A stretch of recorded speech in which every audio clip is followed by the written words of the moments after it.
말씀 봉독해 드리겠습니다. 종들아 두려워하고 떨며 성실한 마음으로 육체의 상전에게 순종하기를 그리스도께 하듯 하라. 눈가림만 하여 사람을 기쁘게 하는 자처럼 하지 말고 그리스도의 종들처럼 마음으로 하나님의 뜻을 행하고 기쁜 마음으로 섬기기를 주께 하듯 하고 사람들에게 하듯 하지 말라. 이는 각 사람이 무슨 선을 행하든지 종이나 자유인이나 주께로부터 그대로 받을 줄을 알미라. 상전들아 너희도 그들에게 이와 같이 하고 위협을 그치라. 이는 그들과 너희의 상전이 하늘에 계시고 그에게는 사람을 외모로 취하는 일이 없는 줄 너희가 알미라. 아멘. 기도하겠습니다. 우리를 은혜 안에 붙드시고 강건케 하여 주심을 감사드립니다. 오늘도 말씀으로 권면하실 터인데 말씀을 깨닫게 하여 주옵시고 우리가 겉으로 사람에게 보이려고 눈가림만 하는 얄팍한 인생 되지 말게 하시고 하나님 아버지를 생각하며 주께서 우리의 심령을 감찰하시는 줄 알고 행하는 믿음 발휘하게 하여 주옵소서. 내 삶이 믿음 되게 하시고 믿음이 내 삶 되게 하여 주옵소서. 예수님의 이름으로 기도드리옵나이다. 아멘. 은혜로운 주일을 우리에게 허락하셨습니다. 늘 주 안에서 강건한 축복이 우리 모든 성도들에게 임하기를 주님의 이름으로 축원을 드립니다. 그리스도인의 정체성이 뭐냐? 여러 가지로 정의할 수 있겠습니다만은 주님 말씀하시기를 세상을 본받지 마라. 그리고 구별되어 살아라 그랬는데 구별된다는 것은 분리된다는 의미가 아닙니다. 동떨어져 산다는 얘기가 아니라 그 안에서 분명한 정체성을 가지고 살아야 한다라는 것을 말씀하고 있습니다. 참 쉽지 않은 일입니다. 그들과 같이 되지도 말고 떨어지지도 말고 같이 지내면서 바른 정체성을 가지고 살아야 한다. 이게 우리의 사명이고 그리스도인의 참된 정체성입니다. 에베소서 4장 13절로 14절에 이것을 다시 한번 강조하는데 같이 한번 읽겠습니다. 우리가 다 하나님의 아들을 믿는 것과 아는 일에 하나가 되어 온전한 사람을 이루어 그리스도의 장성한 분량이 충만한 데까지 이르리니 이는 우리가 이제부터 어린 아이가 되지 아니하여 사람의 속임수와 간사한 유혹에 빠져 온갖 교훈의 풍조에 밀려 요동하지 않게 하려 함이라. 아멘. 하나님의 아들을 믿는 것과 아는 일에 하나가 된다 그랬습니다. 우리의 정체성을 확립하기 위해서는 먼저 알아야 되고요. 알게 되면 믿게 되고요. 믿으면 또 더 알아가게 되는 게 이게 이제 일반입니다. 그리스도의 장성한 분량이 충만한 데까지 이르는 게 또한 우리의 목표예요. 그러니까 우리는 우리 중에 누구보다 더 탁월하냐, 누구보다 앞서느냐 이것을 바라보고 달려가고 살아야 하는 인생이 아니라 과연 내가 그리스도의 장성한 분량에 이르기까지 가는데 어디까지 이르렀느냐, 더 열심히 주를 따라야겠다 하는 마음으로 살아가야 되는 게 그리스도인의 정체성이라는 거예요. 그러니까 우리 중에 다툼이 있거나 누구보다 더 잘났느냐 이걸 따지는 건 참 어리석은 거죠. 주님께서 제자들이 누가 크냐 누가 높으냐 이거 갖고 싸울 때 그러지 말라 하신 말씀이 바로 이런 뜻 안에 있었던 겁니다. 우리가 왜 그리스도의 장성한 분량이 충만한 데까지 이르러야 하느냐? 세상에는 속임수와 간사한 유혹과 온갖 비슷한 교훈의 풍조들이 많기 때문에 현혹당할 수 있기 때문이다. 그래서 잘 자라고 성숙해서 어린아이처럼 그런 유혹에 빠지지 않게 하기 위함이다 말씀하고 있습니다. 사람이 살면서 인생에 스트레스가 참 많아요. 여러분 스트레스 없으세요? 그런 분 계시면 저를 꼭 찾아와 주세요. 저도 그 방법을 좀 배우고 싶습니다. 스트레스가 많은 이유가 뭐냐? 내 마음대로 안 되기 때문이다. 대체로 그렇습니다. 근데 또 내 마음대로 된다고 잘 될까요? 아니죠. 내 마음대로 되면 인생 망가집니다.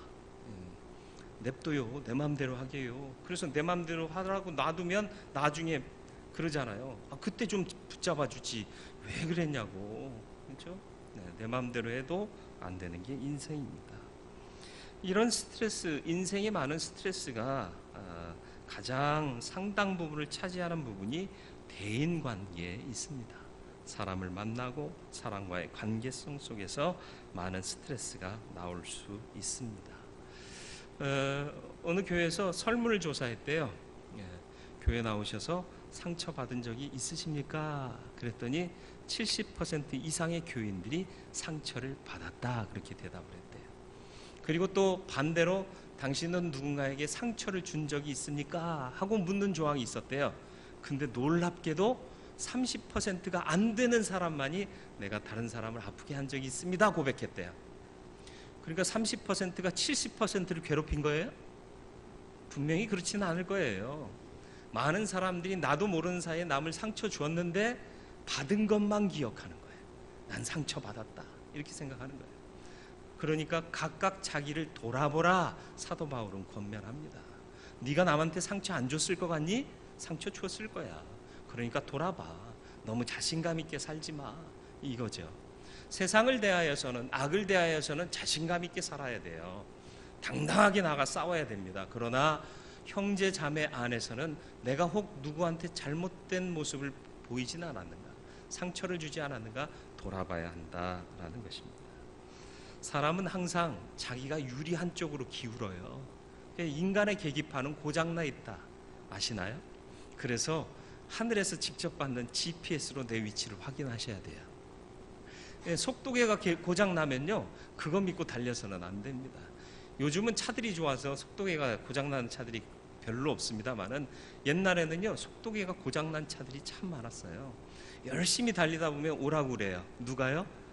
나를 반겨 맞는 분이 있잖아요. 제복을 입고 오라고 그래요. 몇 킬로 이상 달리셨습니다. 아닌데요. 근데 내 계기판은 고장났고 저 사람이 갖고 있는 스피드 그거는 분명히 그 속도를 찍은 거죠. 그러니까 인간의 계기판은 항상 자기 쪽으로 기울어서 고장나 있기 때문에 달리다 보면 법을 어기게 되고 심한 경우에는 죽음까지도 이르게 된다는 거죠. 그러니까 말씀 안에서 하늘을 기준 삼아 살아가는 마음의 자세를 분명히 해야 될 줄로 믿습니다. 그게 하나님을 마음에 두고 사는 삶입니다.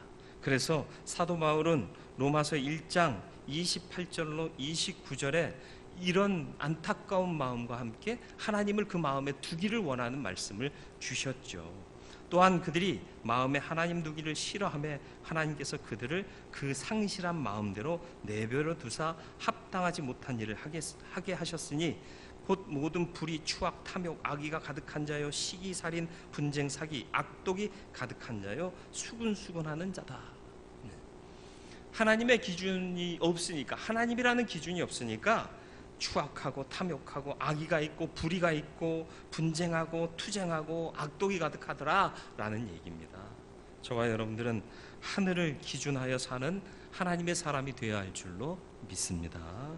눈가림만 하면 안 돼요. 오늘 말씀에도 눈가림만 하여 사람을 기쁘게 하는 자처럼 하지 말고 그리스도의 종들처럼 마음으로 하나님의 뜻을 행하라, 6절에 분명히 말씀하고 있습니다.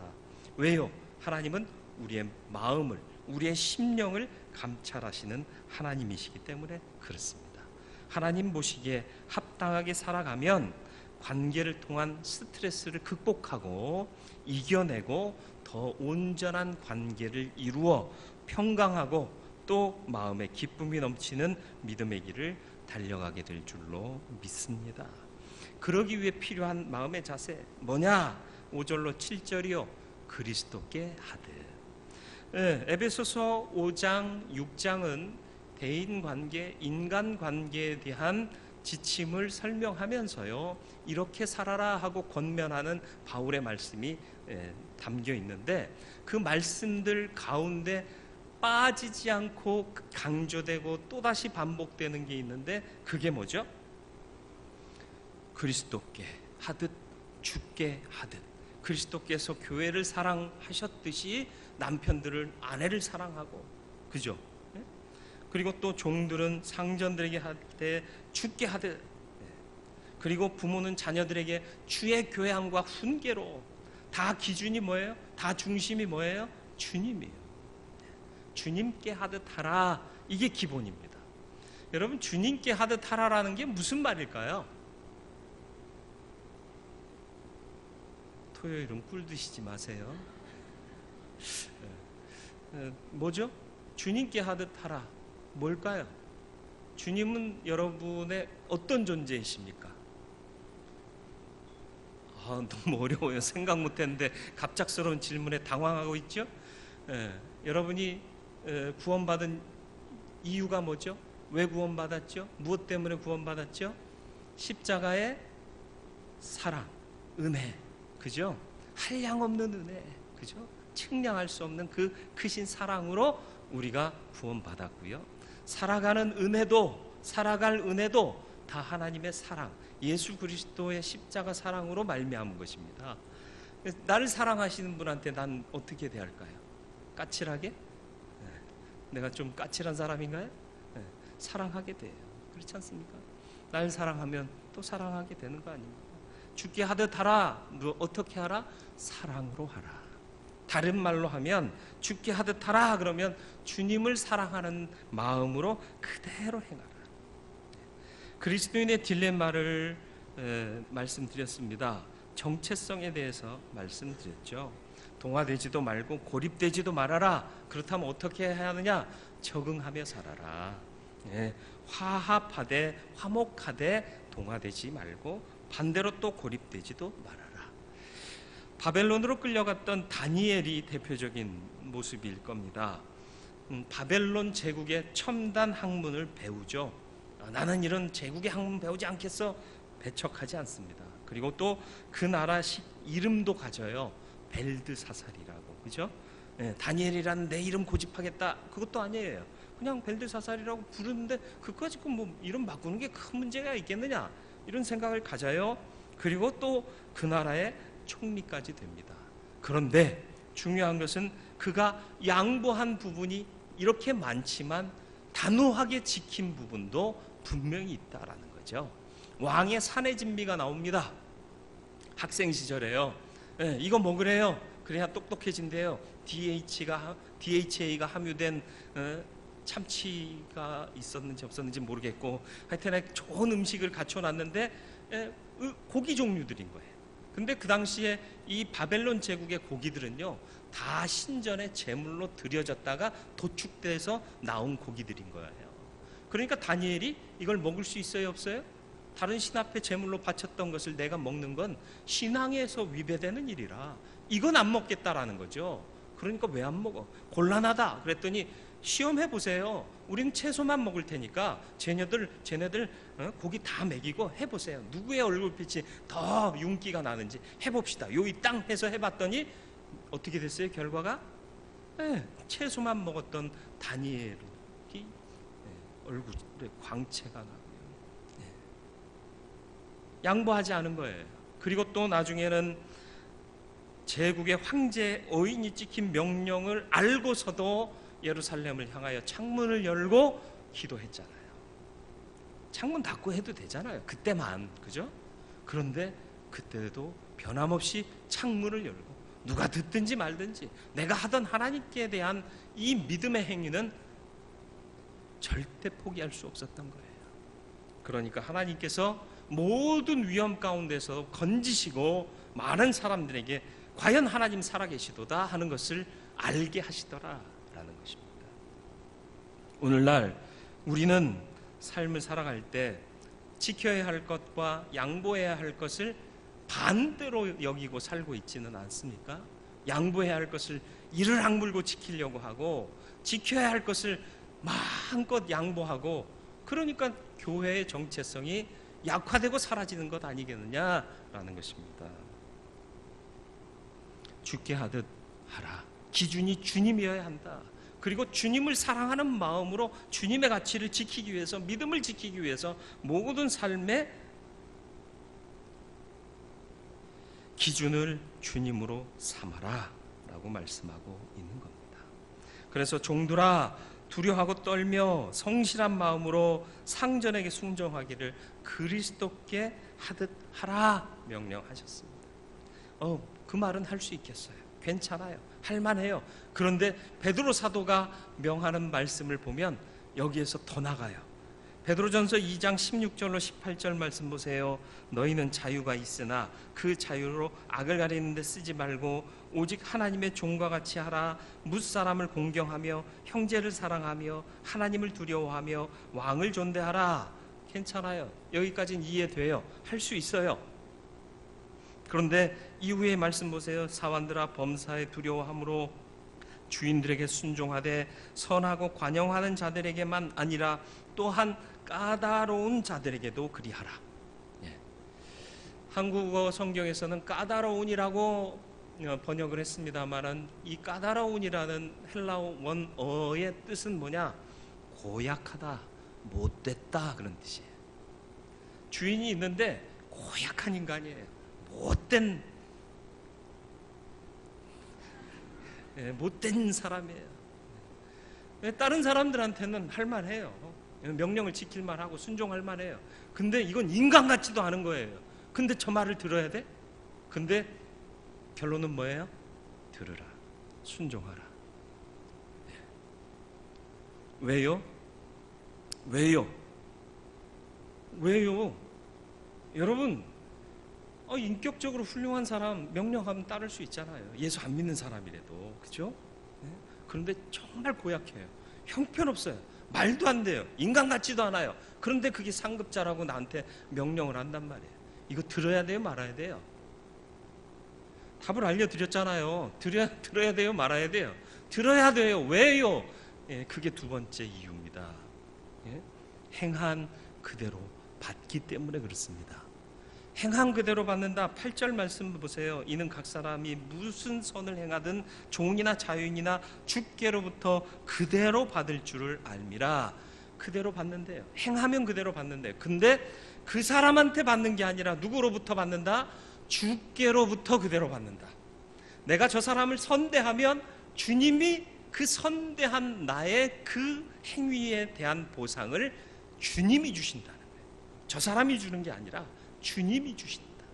그러니까 우리는 주께 하듯 하되 보응도 주님께서 주실 것을 믿고 해야 한다라는 것입니다. 주님이 주실 것을 믿고 선한 마음으로 주께 하듯 하는 섬김의 삶을 사는 저와 여러분들이 되기를 주님의 이름으로 축원을 드립니다. 인간적으로도요, 성실하게 다른 사람을 섬기면 그 결과가 나한테 좋게 돌아오게 되어 있지 않습니까? 네? 갈라디아서 6장 8절에서도 사도 바울은 이렇게 말씀합니다. 자기의 육체를 위하여 심는 자는 육체로부터 썩어질 것을 거두고 성령을 위하여 심는 자는 성령으로부터 영생을 거두리라. 믿음으로 행하여 섬기고 다른 사람을 선대하면 그 믿음 그대로 영생의 축복이 더하여지는 놀라운 은총의 역사가 저와 여러분들에게 있게 될 줄 믿습니다. 어떤 대기업 총수가요, 계열사 하청업체 건축회사 사장에게 넓은 땅을 주면서 좋은 집을 하나 건축하라고 오더를 줬습니다. 하청업체 사장이 건축을 막 하다가 보니까 이게 조금 이익을 좀 돈 많으신 분이니까 이익을 좀 챙겨야 하지 않겠나 하는 이게 사심이 좀 들어와서 상품을 써야 될 걸 중품을 쓰고 3개 넣어야 될 걸 2개 넣고 이렇게 지었대요.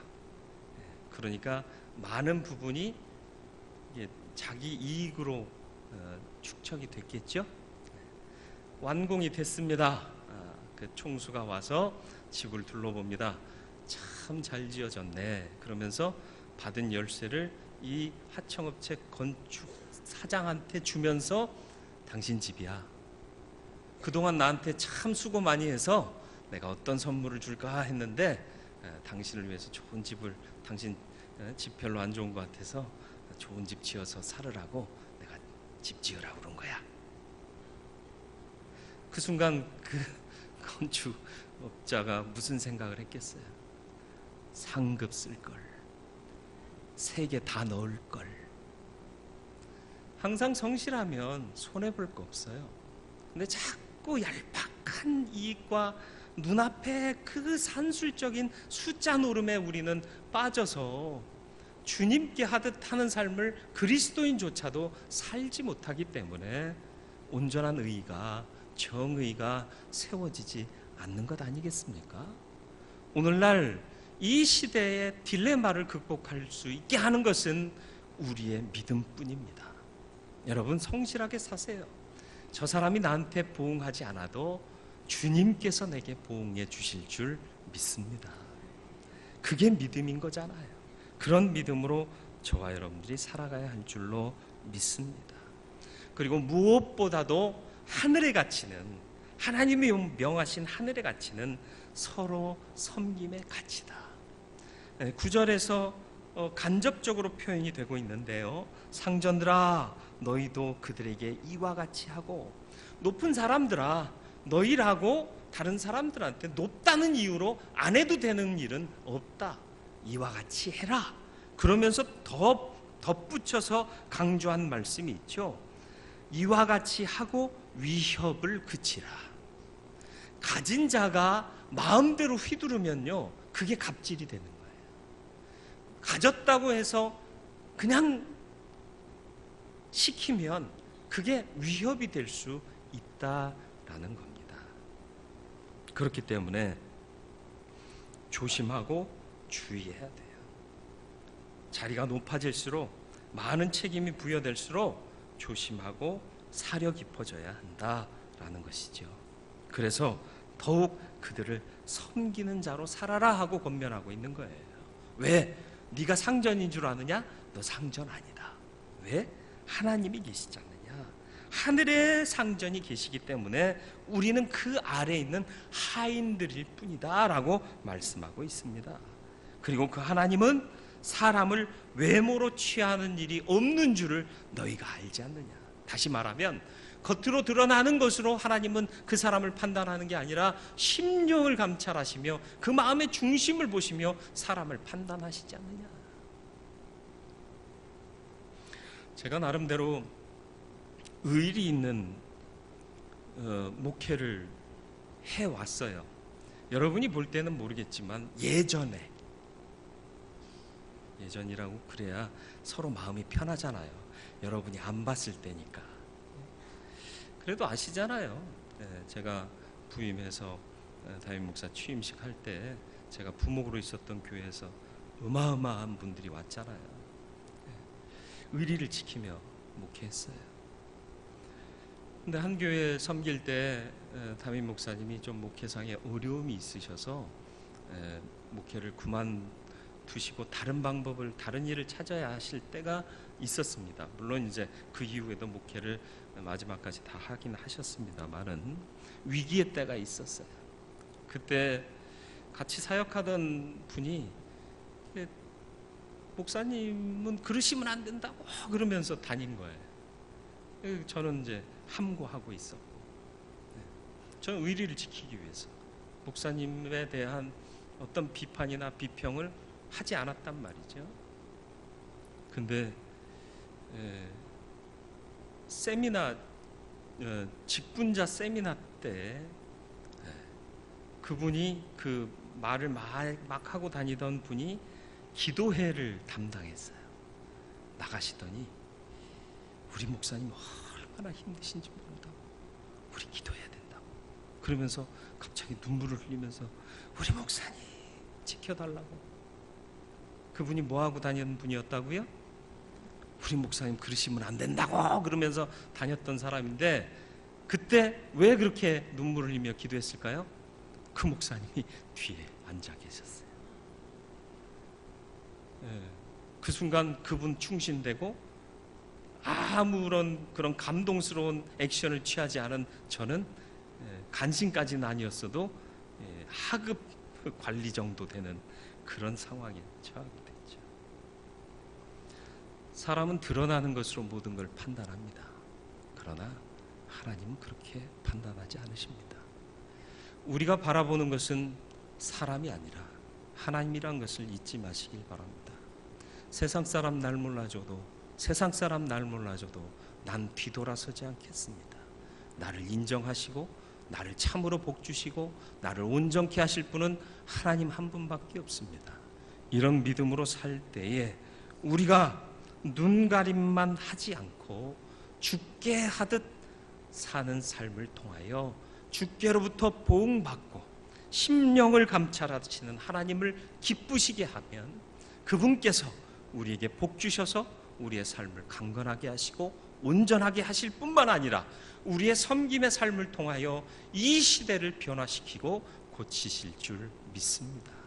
이 은혜의 역사를 이루는 저와 여러분들이 되기를 원하고 이를 위해 결단하고 담대한 믿음을 갖고 이제 시작하는 저와 여러분들이 되길 바랍니다. 말씀을 생각하며 기도하기를 원합니다. 그리스도께 하듯 서로 섬기는 자 되겠습니다. 주여 내 마음을 붙잡아 주시고 믿음으로 행하게 하여 주옵소서. 행한 그대로 주께로부터 받을 것을 기억하게 하여 주옵소서. 내가 남을 선대하면 그 사람이 나를 선대할 것을 기대하는 것이 아니라 나는 주의 명령대로 그를 선대하면 주께서 나를 축복하시고 온전한 은혜로 복 주실 줄 믿습니다.